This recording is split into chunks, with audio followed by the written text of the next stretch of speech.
Starting it. Hi, everyone. We're just about to get started with today's webinar. Just giving people a couple of minutes to join.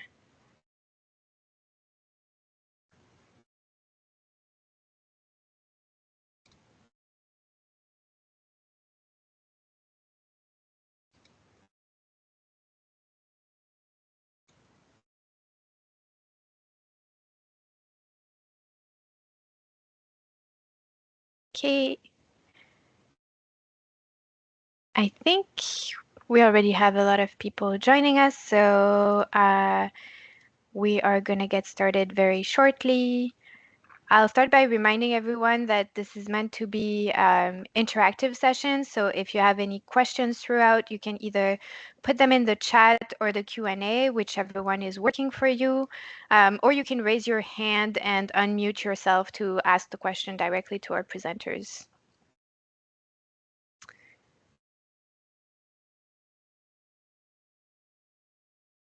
Okay. So let's get started for today.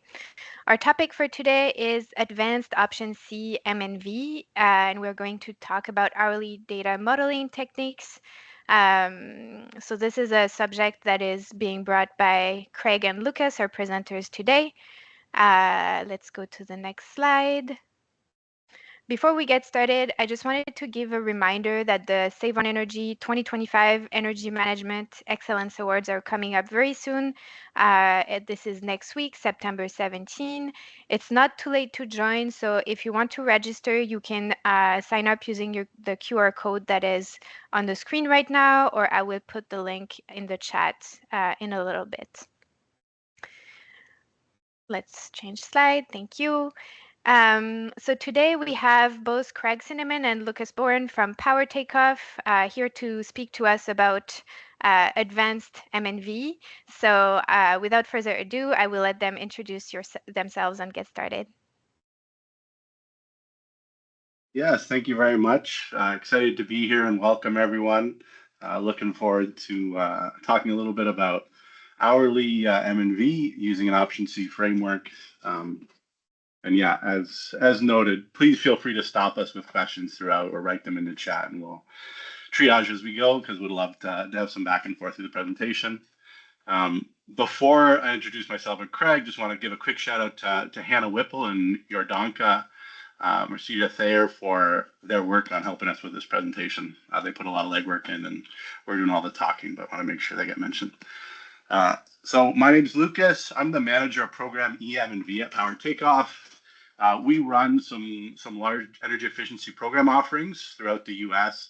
And as part of those efforts, we have an embedded M&V team that runs thousands of energy efficiency projects through Option C M&V each year. So we've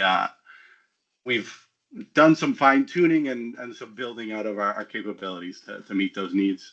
I have about 10 years of energy efficiency experience. I live here in Ontario, so started kind of downtown Toronto doing a lot of in-building efficiency work, and have done kind of M&V throughout with some energy markets work, working on like ICI and DR and large system energy system modeling.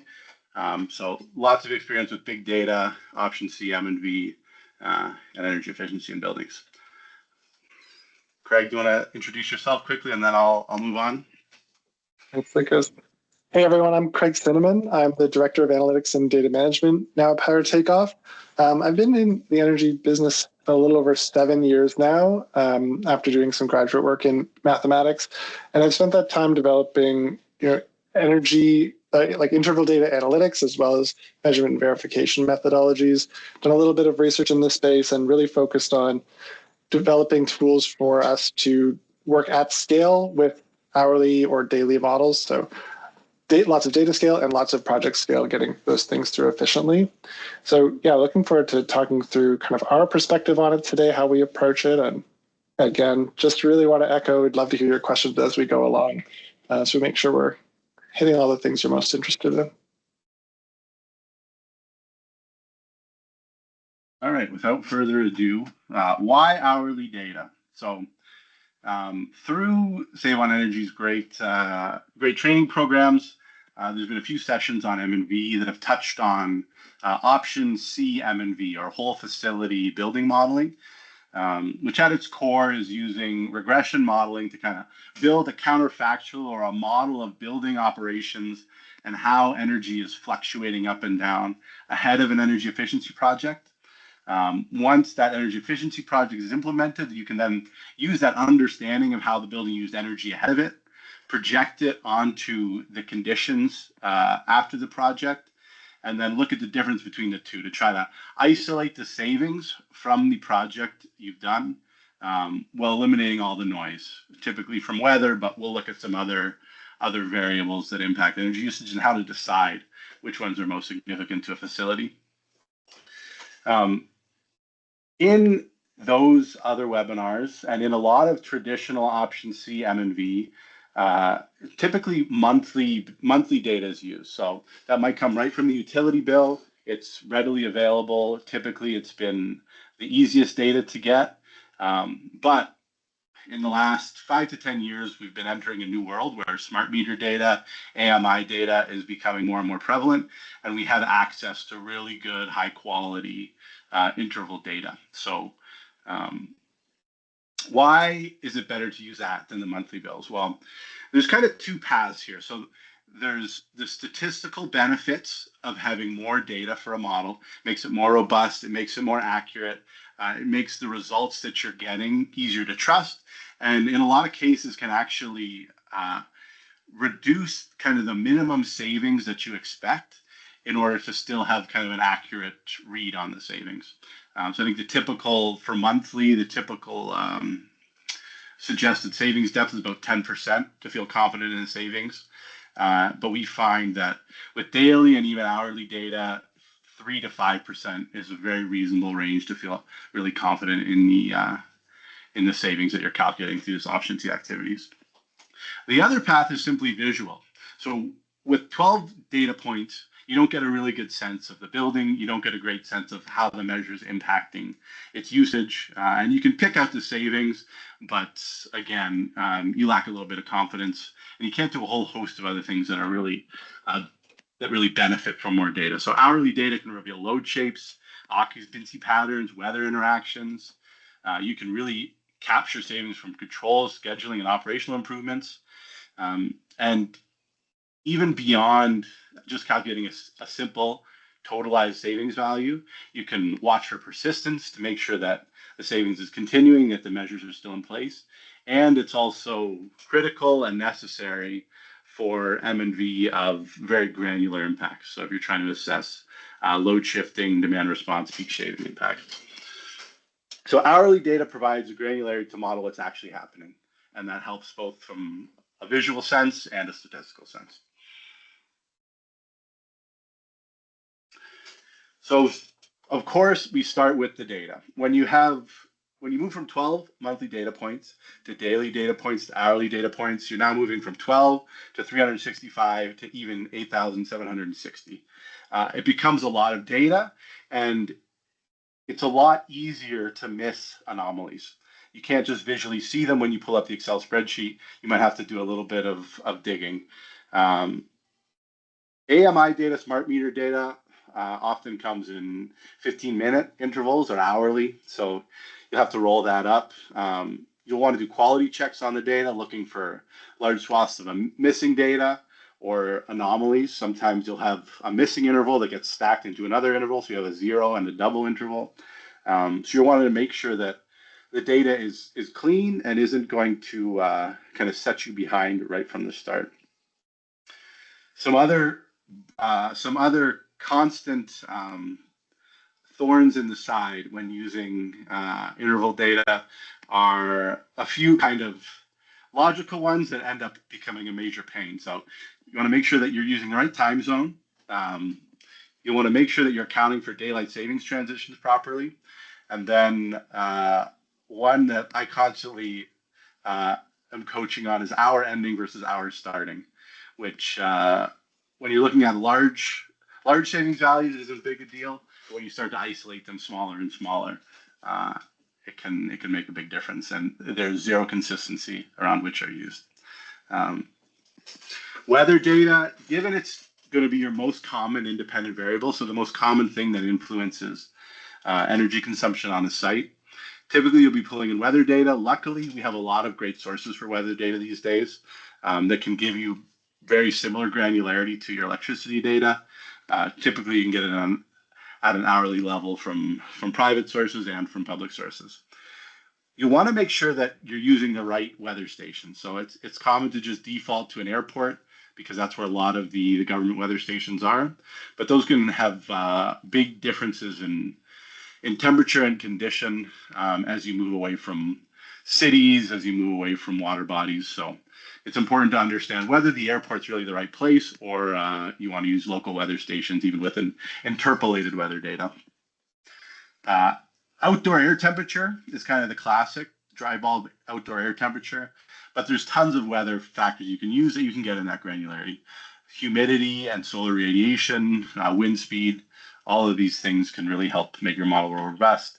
But with all of these, you're going to want to do the same checks that you're doing for the consumption data, making sure there's no large gaps and making sure that you're using kind of consistent strategies if you need to fill those gaps with static data or even interpolated data. So, of course, for an advanced option C webinar about hourly data, the foundation is quality data. As discussed, more granular data can be hugely beneficial in even just a visual analysis of the site.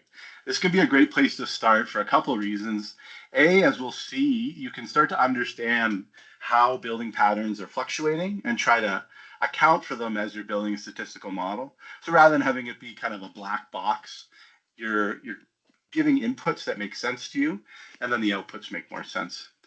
At the same time, even just understanding patterns of electricity consumption can help you identify good baseline periods, things you might need to account for, or places where you may want to truncate data. So you're not using two entirely different operational patterns at a facility. Here we see a couple graphs of real facilities with hourly data.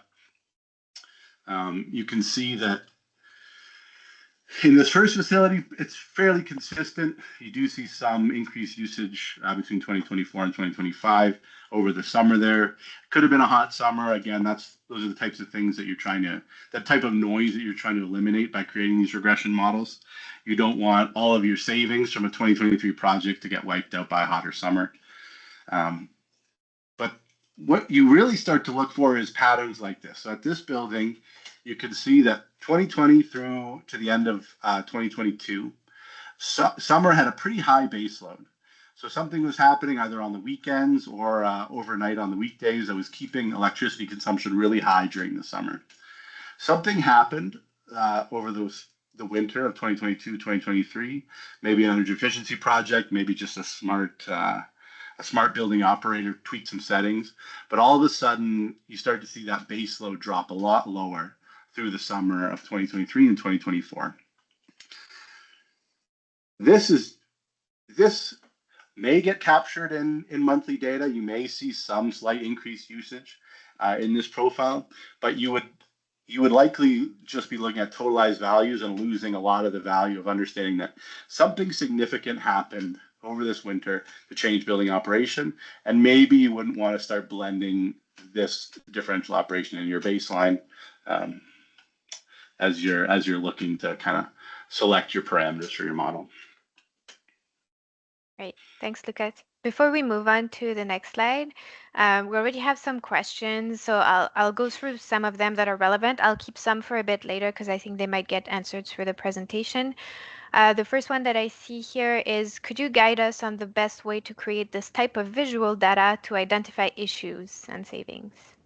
So I think that's talking about the two graphs that you have on screen right now. Yeah, so we do have a spreadsheet that me and Craig will both kind of flip to and share. So I'll show you a bit of what this looks like in Excel. These particular ones are actually created in Python with code, which I think Craig is also going to show a little bit of. we'll look at the Excel ones and you'll get a bit of sense of how you can visualize those patterns, even in daily data with a simple Excel plot. Okay.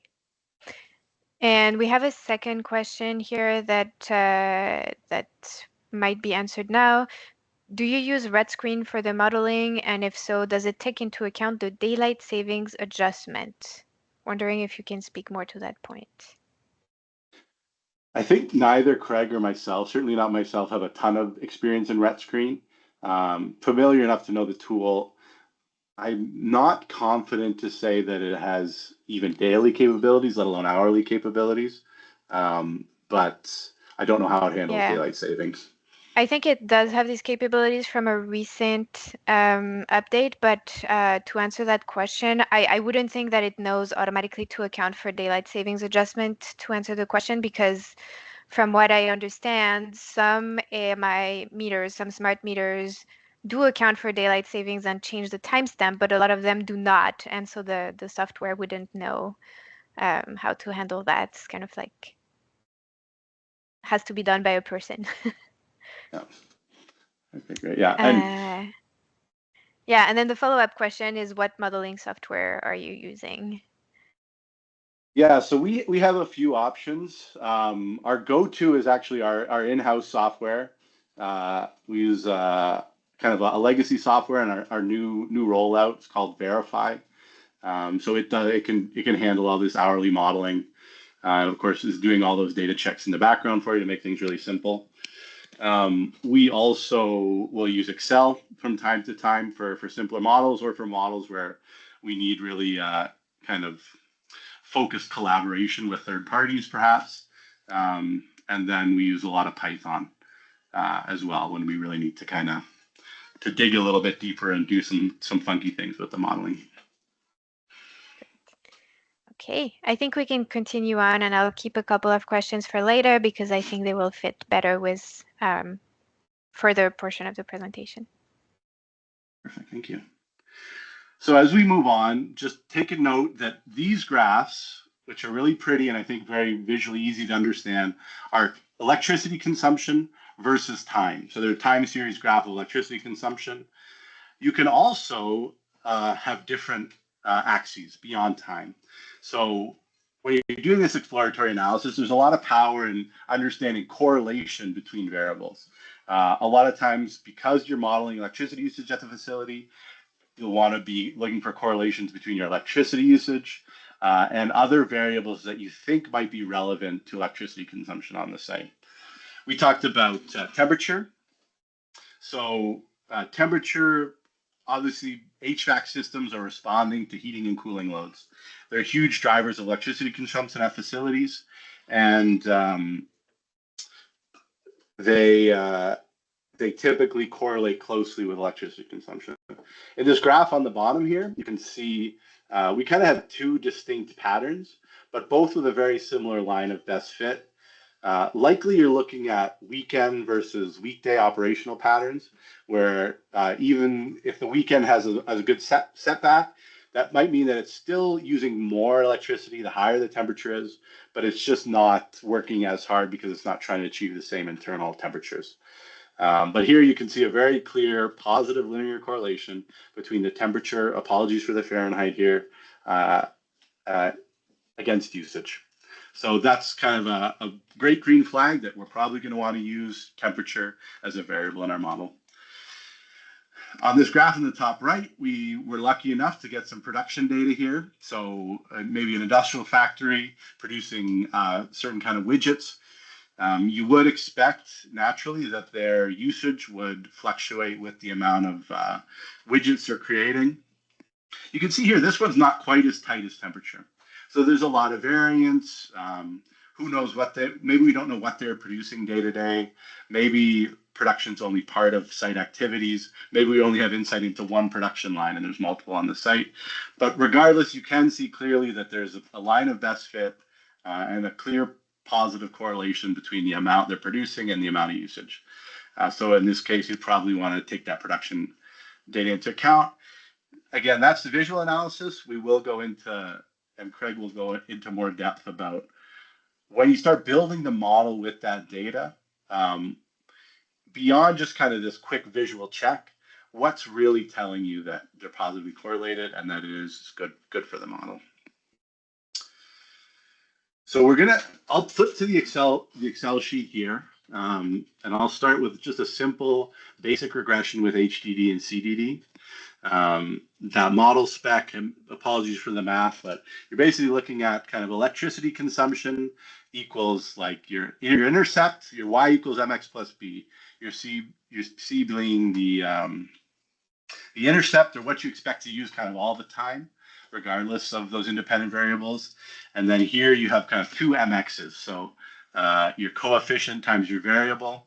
So how much does a heating degree day or the measure of heating needs impact electricity consumption, plus how much does the cooling degree days impact consumption. Both of these are kind of standard metrics in option C, M, and V. We'll go into some other options for assessing temperature, but heating degree days are essentially a measure of heating and a measure of cooling needs for cooling degree days. In this case, both are calculated by summing the degrees below 18 degrees or by summing the degrees above 18 degrees Celsius. We call 18 here, which is what we call a balance point. We'll go further into kind of what that means at a building. So I'll flip to an Excel sheet here, but essentially we're going to be calculating hourly HDD and CDD from temperature data. We're starting with those standard 18-degree balance points. We're going to look at some line plots for linearity assumptions, and then check residuals for patterns. And then I'll kind of do a quick glance over some of the key areas I'm looking at when I build a model like that, and Craig will kind of dive a little bit deeper into what those all mean. So I'll flip over here. So first, to answer that first question, I built a couple graphs here in Excel, kind of a simple charting function using two lines. Here I have my dates on the side. I have electricity usage in kilowatt hours. These are all daily, just to make things a bit more visually simple. You can do all the same things in hourly. I've got occupancy variables. It's kind of an indicator variable, so it's either occupied 1 or not occupied 0. And then temperatures. Again, apologies. I did try to switch over to Celsius in most places.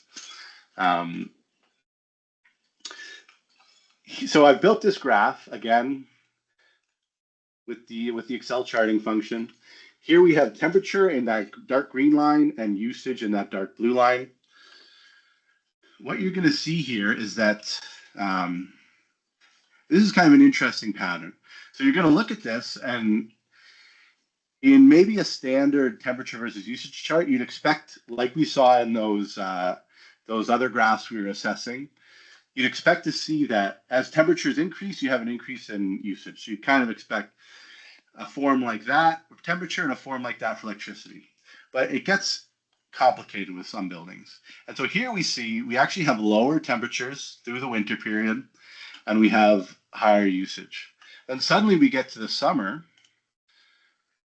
Temperatures rise, as you'd expect in the summer, but usage drops. And there's kind of a clear delineation here. So this is an example where we'd flag that for ourselves and say, oh, what's going on there? That's unexpected. Simple answer, probably a school. Summer break creates downward shifts. So in this case, you might have some funky correlations between temperature and usage. And that might be a place where you'd want to bring in an additional variable like this. So this is our occupancy variable. So in this case, I've plotted on, and I guess in both cases, I've plotted on two axes. You can see simple 1 and 0 kind of binary variable for occupancy. And you can see kind of a clear correlation here. So winter break, spring break, and then obviously that big summer break, which are helping explain consumption patterns beyond just temperature. So taking a quick look at our simple HDD and CD model, you see we have our balance points up here. Our Excel formula down here is simply just looking at the difference between our temperature and our balance point. We do that throughout each day of the year. And then we can create a regression. So this regression, there's data packs that are built into Excel already. You just need to kind of add them from the settings, some data analysis toolkits. they just populate like this, and you can just select what variables you want, how to put them in, and it'll output a regression for you. So here we've got some of our key metrics. We've got our squared. Here's our coefficient. So these are basically the kind of marginal impacts of an increase in HDD or an increase in CDD, and our intercept. So you can see we have a pretty large base load, which made sense from our visual analysis. And our CDD, so our cooling load, is having a larger impact on our electricity usage than our heating load, which in most cases, when you don't have electric heating on the site, does make sense as an impact. You can also do great things with the data analysis tool pack, like output your residuals or the difference between your predicted usage and your actuals. And if you start to plot some of those, you can kind of look for patterns. So as I noted, if you can look for patterns in your residuals to try to understand where the model is having a better or worse time. So here we've got our green, which is the difference between our usage and our modeled value. See, the model's doing an okay job, but it's struggling through that summer break. So even though we've given it the occupancy variables, it's still having a hard time modeling, and it's over predicting usage through the summer because the temperature is high. Even with that occupancy variable, it can't quite figure it out. So you're seeing a lot of negative residuals here. And maybe, Lucas, this is a good time for one of the questions that I see here about regression models. Do you ever use a multi-regression that account for example, temperature and occupancy or other variables? Because the person is trying to determine if this level of effort is useful to remove additional noise in a meaningful way. So I feel like this is the right time for this question. It's the right time for this question, and it'll be I won't answer it too thoroughly, but the second half of our presentation will be Craig answering it very thoroughly. So I will just flip over to this other tab here, and you can see here that I've inserted occupancy. So actually, I didn't even have occupancy here, which is why I was having so much trouble in that summer break period. You can see here I've inserted occupancy, and I've also inserted 6-day-of-week indicators. So Craig will get into a little bit more about what those are, but it's kind of helping the model understand differential patterns day to day, which is really powerful in a case like a school where you do throughout most of the year have very similar operations on a Monday versus a Sunday. So the model can then understand Monday as its own variable. And you can see how it's outputting coefficients here. And you're actually getting pretty significant negative coefficients for the weekend days. So it's kind of saying that that on the weekend, it uses less energy than kind of its average intercept level. And here you can see when I flip over to my new graph, the fit is actually a lot better, and you're accommodating that summer break a lot better because you've added those occupancy variables. So yes, there is a lot of value in adding additional variables.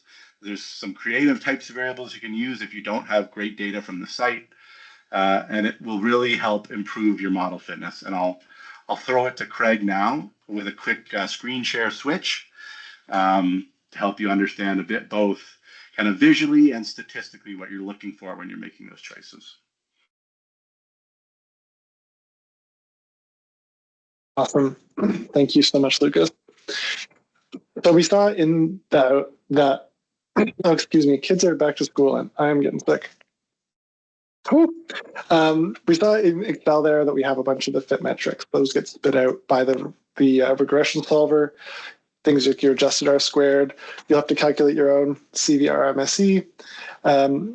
But these are metrics that you can use to help guide your modeling process.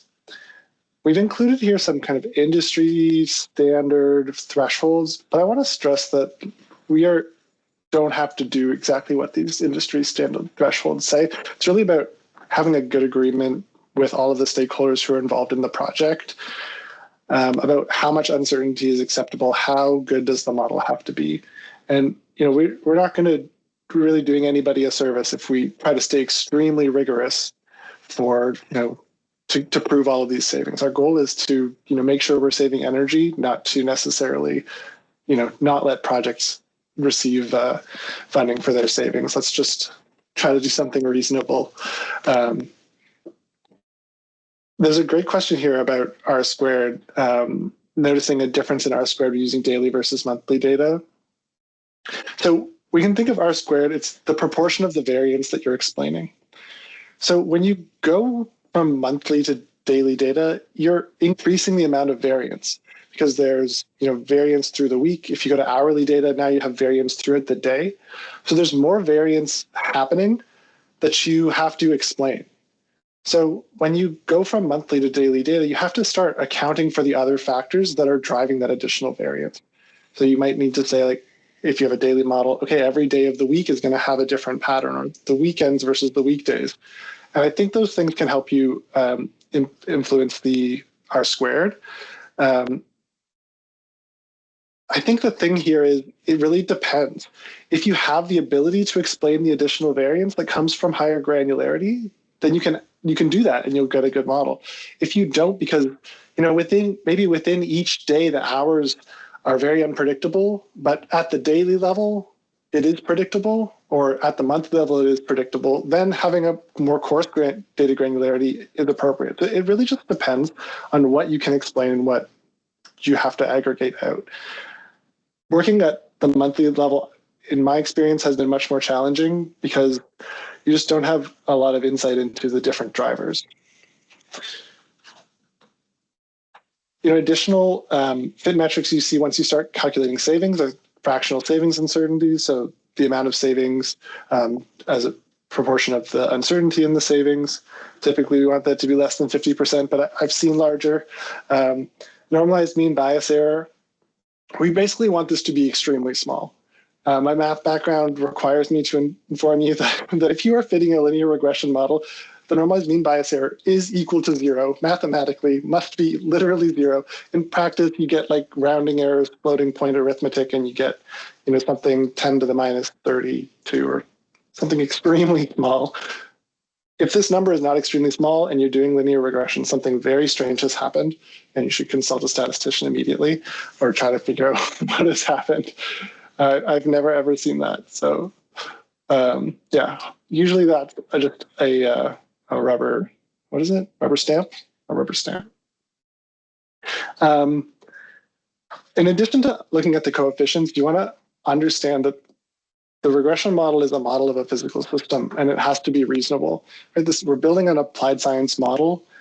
It has to make sense. We can't just throw in the kitchen sink or random variables that aren't reasonably correlated with building energy use and say, hey, they help, so it's a good model. No, it has to actually make sense.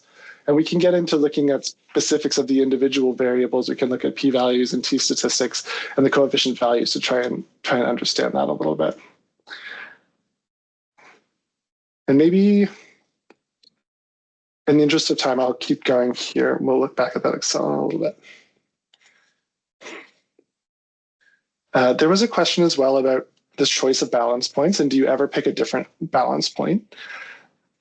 Yeah, pick a different balance point for sure. I think it's a case where we need to pick balance points that make some sense. Looking at the temperature versus consumption plot is a great way to understand what a reasonable balance point should be. You'll typically see, that L of the hockey stick to understand where that balance point should be. And you might have a couple balance points, one for the HDD and one for the CDD. You can also use software solutions to optimize the balance point. Essentially, you fit a ton of models for a bunch of different balance points and pick the one that you like best. And you can determine what like best means. Typically, it's the one that maximizes the R squared, but you could say the one that minimizes the CVRMSE or whatever you prefer. You might get surprising results doing this. You can get cases where the cooling balance point ends up lower than the heating balance point. That probably doesn't make sense. That probably means that you don't really have cooling or you don't really have heating that's well correlated with electricity, and you should go back and take a look at your model. Do you have, Craig, like kind of a lower upper limit that you would consider using as balance point, or not really? I'm not going to be able to tell you in Celsius. Typically, I would look, if I were to do a search, I would look something like, 40 or 45 Fahrenheit to like 60 or 65 Fahrenheit for heating, and some similar range, a little bit higher for cooling. But I think it can really depend on the facility. I saw an interesting question about finding 7 degrees Celsius as a good balance point. I think it's just, you have to look at the building. You have to look at what does that relationship between temperature and consumption look like for that building. Maybe there is some reason that, yeah, the heat doesn't kick on until 7 degrees Celsius. I don't know enough buildings to know how that might happen, but if we can understand it and explain it, then there's no reason that shouldn't be able to do that. Okay. So yeah, we can offload some of our model specifications to statistics to just try a bunch of different things, but we still have to go back and understand. Does that make sense? Okay.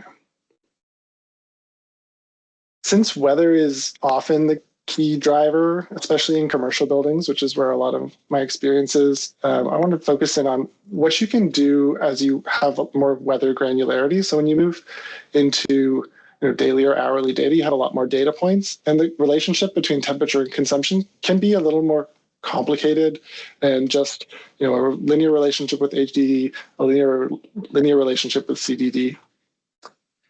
My favorite approach is to divide the temperature into little bins, so you end up with a piecewise linear model. It's basically saying, I'm going to fit this curve of temperature versus consumption with a bunch of little lines. That's very nice. You can also use actual curves. You can use polynomial curves, quadratic curves.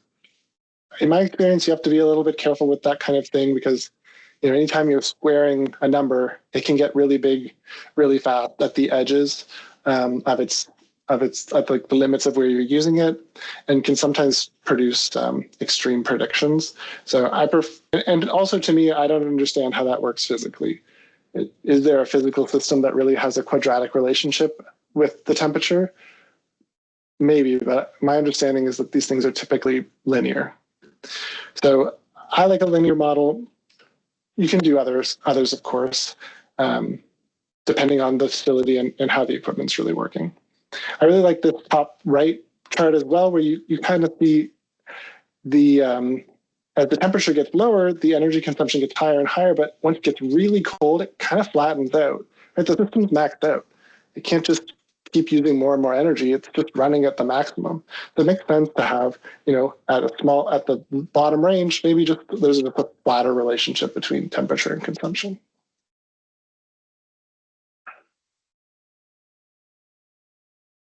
And now I can't see the chat anymore because I'm speaking, so if there's good questions, please do interrupt. I will let you know in a couple of minutes. Thank you. Another piece I should mention here is that, as we saw in the temperature consumption plot at the beginning, you can have different temperature responses for occupied and unoccupied times. So you might say, maybe on the weekend they don't have to heat or cool at all, and on the weekdays they do. You can end up saying, here are the variables for temperature response during the weekdays, here's the variables for temperature response during the weekends, and they can be separate and represent those two kind of operating conditions separately. Okay. Before we move on to time of week, I'm going to ask a couple of the questions in the chat. The first one is, how do you deal with situations where the data is correlated, but there isn't a cause for the correlation? Because some people can leap to inaccurate conclusions. So I think you covered a bit of the physical reality, but is there any other tips to explain to people? Yeah. It's a really interesting question. I think understanding the practical mechanism is the best approach. If it really just doesn't make any sense, or we don't understand how it works, as a sort of applied scientists here, it's not responsible to include it in the model as explanatory. And there's a famous, ice cream sales versus crime example. So there's some really intuitive classic examples that you can pull up that can help with certain stakeholders who are maybe just get I'm really going to put one in the chat buildings. right now for people to Perfect. look at later. Nice. We have another question. When doing a multivariate regression, so with multiple variables, can you explain the statistical effect of having variables that are related? And there is an example here of seeing humidity and temperature being both used in a model when those two variables might be related, I'm going to say. Nice. Yeah, let me see if I can find that. And if we're jumping ahead, that's okay. You can just say so and we'll get to it later. Yeah, let's put a pin in that, and I think I'll touch on it later. Sounds good. Okay. So we can do more sophisticated things with weather. Let's do some more sophisticated things with temperature here, or with the time of the week, so the temporal components. When you go to daily models, you can have day of the weeks or weekday weekends. You can even start to include monthly indicators. So you kind of have a variable for each month underlaying your daily data, or just by season. This could be used for things where, at the end of the summer, somebody goes and switches something off and there's a stark change. I think for me, without some really key driver that really makes sense there, it's a little bit risky, especially when you start including monthly indicators. Is something really happening that means January is different than February that's not temperature? If not, and you start including these, I think that you get into risk of overfitting. But I have seen it, so it can definitely happen. And that can also help capture occupancy variations, like in schools, where they're unoccupied during the summer. If you don't have actual occupancy data, you can sometimes account for it with monthly or seasonal indicators, and that can be acceptable as well. Moving beyond daily into hourly, you can get into modeling every hour of the day. You can get into modeling every hour of the week, which is kind of my personal favorite default place to start. And you can do different combinations of these as long as you're not doing the same thing twice. Right? So you don't need to have a variable for every hour of the week and a variable for every hour of the day. You already have every hour of the day represented within your every hour of the week. And that's where you can get into collinearity, either exact collinearity, in which case your model solver will either explode or make some choice for you, or approximate multicollinearity, in which case you get funny error metrics. We can hopefully look a little bit at that. Okay, let me just jump into this little Python notebook that I made. I wanted to make sure that we saw a little bit of actual hourly modeling and what it looks like to get that going. So I just whipped up this morning here this little piece of Python code. Just to give you a sense, this is what it looks like to just get an hourly model running. This is really all it takes. So you have to have some data. Fortunately, I had a little bit of nice data here, so that's maybe the hardest part. I do a little bit of organizing, and I end up with a data frame that looks like this. I have time as the index, I have consumption in kilowatt hours, I have temperature, degrees Fahrenheit. And this is just the top 5 rows. So really, it has 12,024 rows. You can get a few statistics about these values if you like. So this is about a year and a half of data. And we'll do a little bit of data exploration. So here's a plot of consumption and temperature. There was a question about how to best plot it.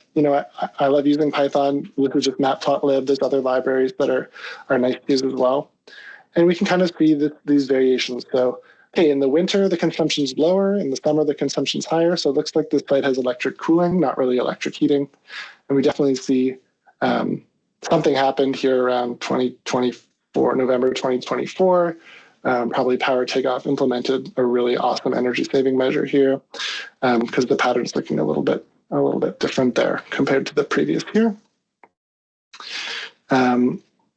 Here I'm just displaying the first year, the first week of data, so the first 24 times 7 data points. So you can see we have this daily pattern. The hours of the week going up and down, higher in the afternoon and lower overnight. We can look at temperature versus consumption. We get this beautiful hockey stick shape. So if I were to just, pick a balance point out of a hat here, I'm probably going to pick 60 or 55 Fahrenheit.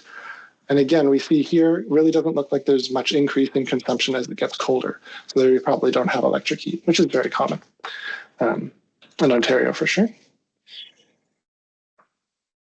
Okay, so let's build a model. I'm going to do this time of week and temperature model. So I'm going to have an hour of week, and then I'm going to have these piecewise linear terms for the temperature response. So I'm adding my hours of week. It just comes through as a number. So it's the numbers between 0 and 167, which is 24 times 7 minus 1. Again, I'm just showing the top 5 rows here. I have some little method to add these different temperature bins. Let's just skip the math. You can see LBNL's beautiful paper about the time of week and temperature model, or a number of other references on how to define these and what they represent. But it should just be this piecewise linear fit to this guy. So we're going to have 4 little lines to represent the heating response and 4 little lines to represent the cooling response. And we're going all the way up to above 90 degrees Fahrenheit, which causes a little bit of a problem, which we can check out. So now here's what my data looks like. I have hour of week. I have all these 8 temperature response variables. And my goodness, the time is flying. And here's I'm fitting my model. So I define my model here with a string. This is like R style formula. You can do them in Python with this stats model SMF package, personal favorite, but there's lots of other ways to do it. You fit the model and you can get a summary. Now that we're doing hourly data, even our summary has kind of too much data to really go through in a lot of detail, and certainly we don't have time here. But you get an adjusted R squared, you get a number of observations and other statistics, and then you get all your coefficients. So we have a lot of coefficients. We have 1 for every hour of the week. I have an intercept. I have all these hours of the week. These are all variables in my model, but I have so much data that I can afford to have this many coefficients. And if we just look a little bit, you can even see as I scroll the pattern, right? Overnight, like 1 in the morning, it's low, 2 in the morning, it's low. And then in the afternoon, they're getting higher. They get lower again overnight, they get higher in the day. And as we come down to the bottom, we actually get the weekend. So here's Friday, we have values of about 120. On the weekend, we have values in the mid 30s. So Saturday, Sunday, consumption is lower. So you actually get a profile of the average week without the impact of temperature from these coefficients out of your model, which can give you really interesting insight into how the building's using its energy. We can look at p-values and p-stats of these. We have so many coefficients that it can be a bit of a beast to go through them all. But let's just look at these heating and cooling ones. Here's the heating variable whose coefficient is negative. So that means this model thinks when the temperature gets lower, it uses less energy. That's not physically right? And when we looked at the data, we saw that there wasn't really a heating response. So it doesn't really make sense for us to have these, and it shows up by these coefficients not making a lot of sense, and also just being very small in value. Whereas the cooling coefficients make more sense. We can look at this big matrix of regressors that goes into fitting the model. It ends up being a huge matrix, which is why Excel is really a problem for these models. They're typically too large, and you need to go to some more advanced packages. So this is a matrix that has 176 columns and 12,000 rows, and we need to multiply some of these together and invert them. Excel just won't do that for you, as far as I know, not off the shelf. Okay. As we switch back, Craig, I see a lot of questions in the chat about which software do you use? Do you have an analysis template? Would you share the Python code? So I'll let you take a crack at that, and then maybe I'll add some additional details.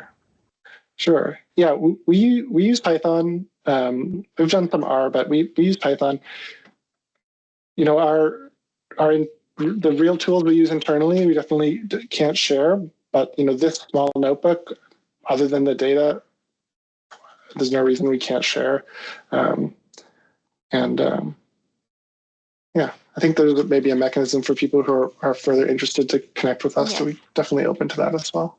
So I usually wait until the end to put it in the chat, but I will put our post-webinar intake form in the chat right now, so that if you have specific questions you want to ask Craig and Lucas, you can ask them in here as well, and we can connect you guys to have more of a discussion.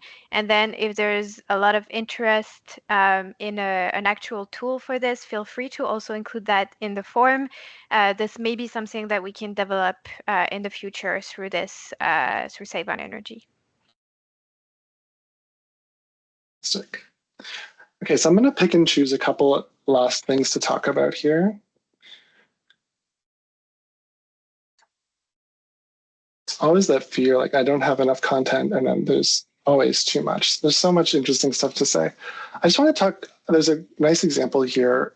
When we're looking at, is the model doing a good job? Lucas talked about looking at the residuals.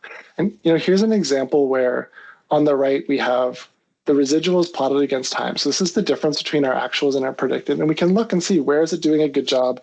It's nicely centered around 0. Where is it not? And we see we have these kind of like almost vertical lines. And if we look at the dates, it starts to line up around holidays. So, Labor Day in early September, early July, either the 4th or the 1st, depending on if you're American or Canadian. And we start to have an assumption or a hypothesis here, like maybe there's a different behavior on holidays we need to account for. And that gives you an idea of something else you can look at to put in the model. The other thing that screams out to me there is maybe the data is just bad. And we have this nice example in the Excel file that Lucas showed you at the very beginning. If you look at this last data point, wow, look, the actual data is really low. The prediction stays up high and the residual gets really small. And when we scroll down to the bottom here, we have this one value that's about 1,600, while the other values nearby are like 16,000.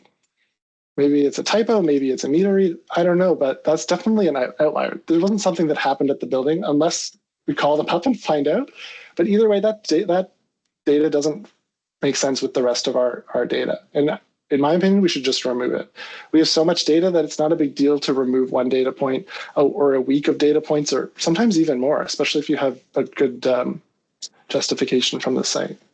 And just to highlight, the impact, with the same model, here we have an adjusted R-squared of about 0.6. And just by removing it, we get up to almost 0.63. And all I did was take out those last two rows. They're just gone. So sometimes, and I've had cases where there's one extreme outlier, and just removing it takes the model from, not meeting the requirements for the project to just meeting the requirements, just because there was some bad meter read. And it's not so easy to see with data of this granularity, but with good plots and some attention, we can identify them.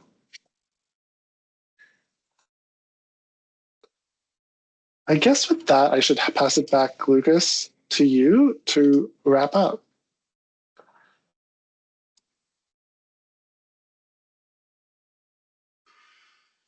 Yes, thank you, Craig. I'll just pop this back up.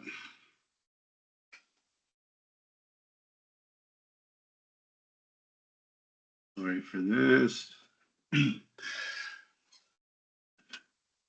So I guess to summarize things, now that we have about 6 minutes left and we leave a little bit of time for questions, I think we're happy to stay around a little bit longer, but unclear of total protocol for that. We'll just walk through a little bit of, try to summarize what we just walked through in simple terms anyway. So some common pitfalls and best practices. So best practices, we saw plotting everything, how valuable that can be.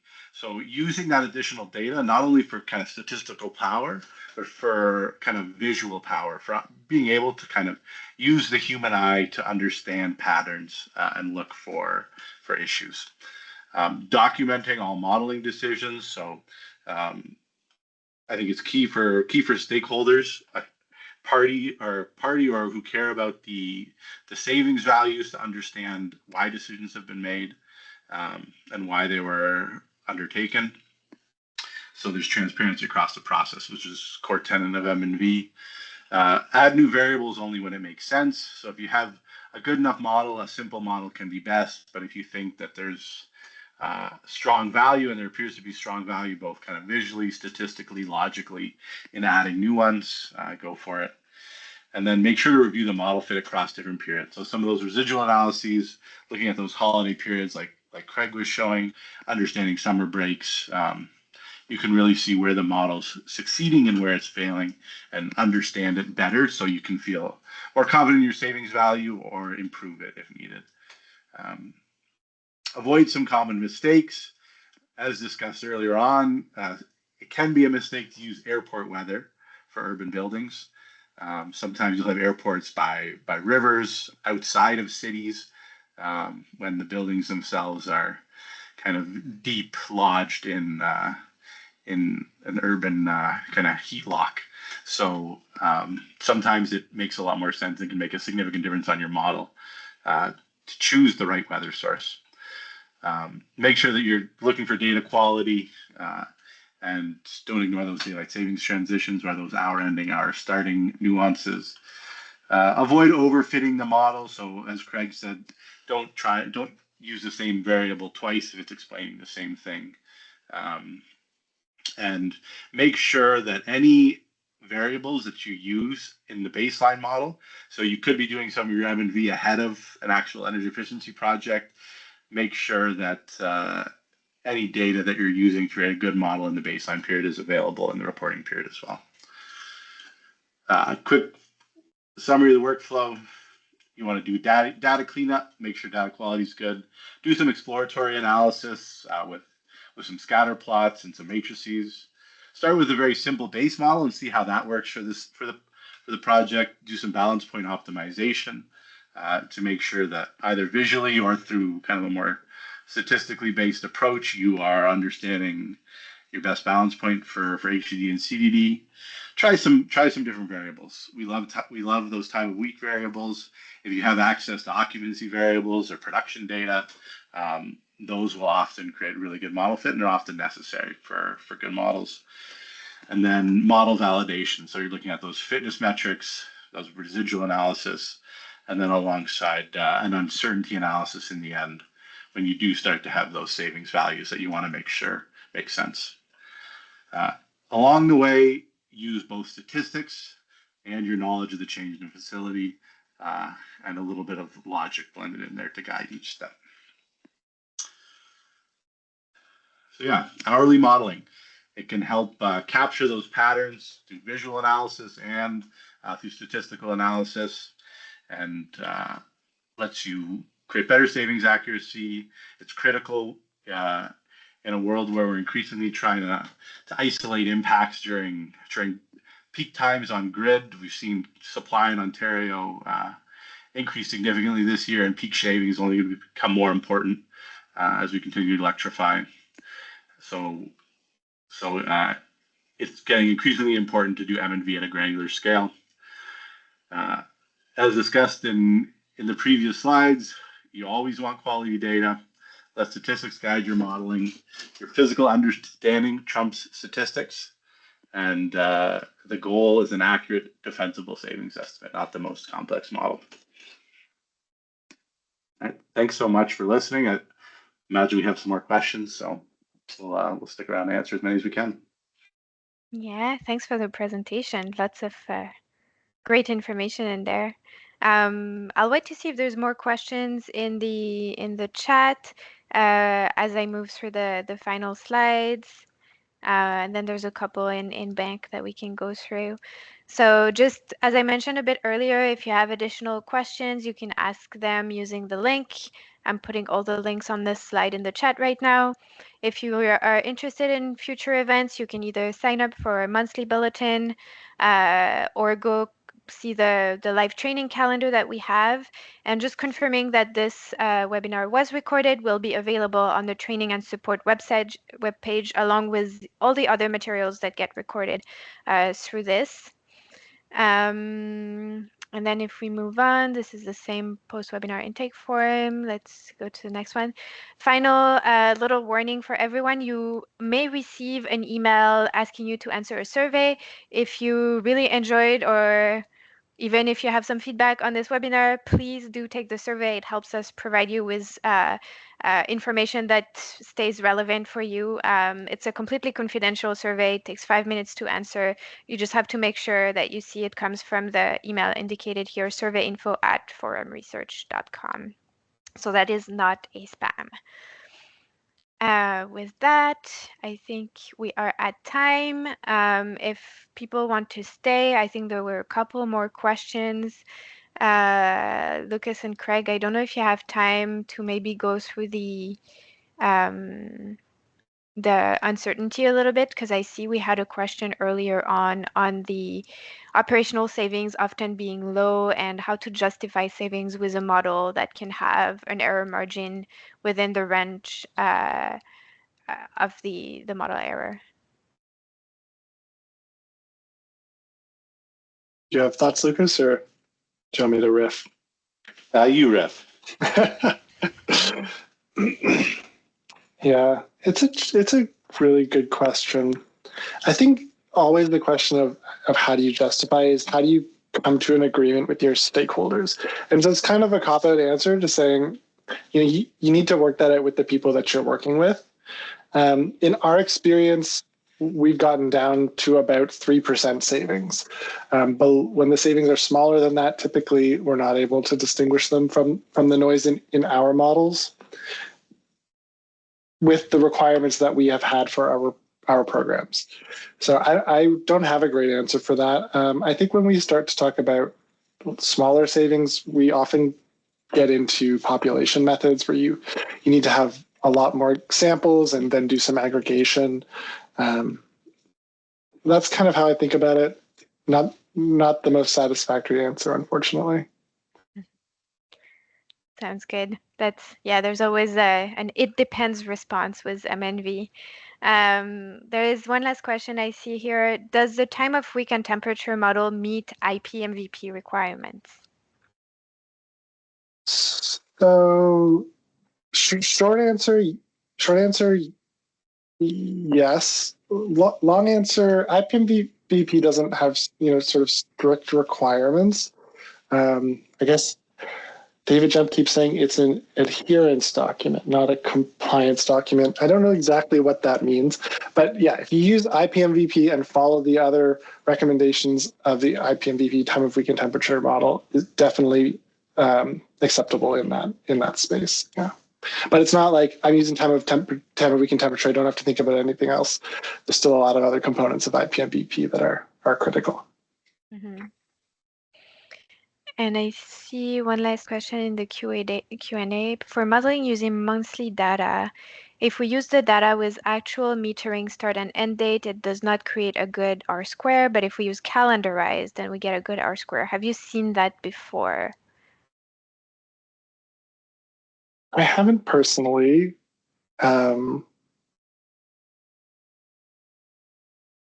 It's interesting. I mean, for me, the things that my mind goes to is how does that align with the temperature data that's being used?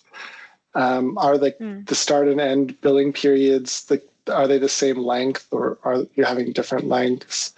If calendarizing makes a big difference, then yeah, I would really consider the correlation with the other variables that you're putting in and trying to see if it lines up. Because somehow if it's just a time shift, there should just be a time shift in your other regressors that accounts for it. That would be my guess. That's a really interesting question. Mm-hmm.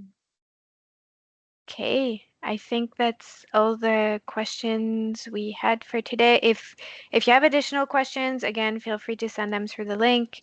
Or if you had a question that was not answered, let us know. If you would like follow-up tools or coaching sessions, also let us know. We'd be happy to organize that.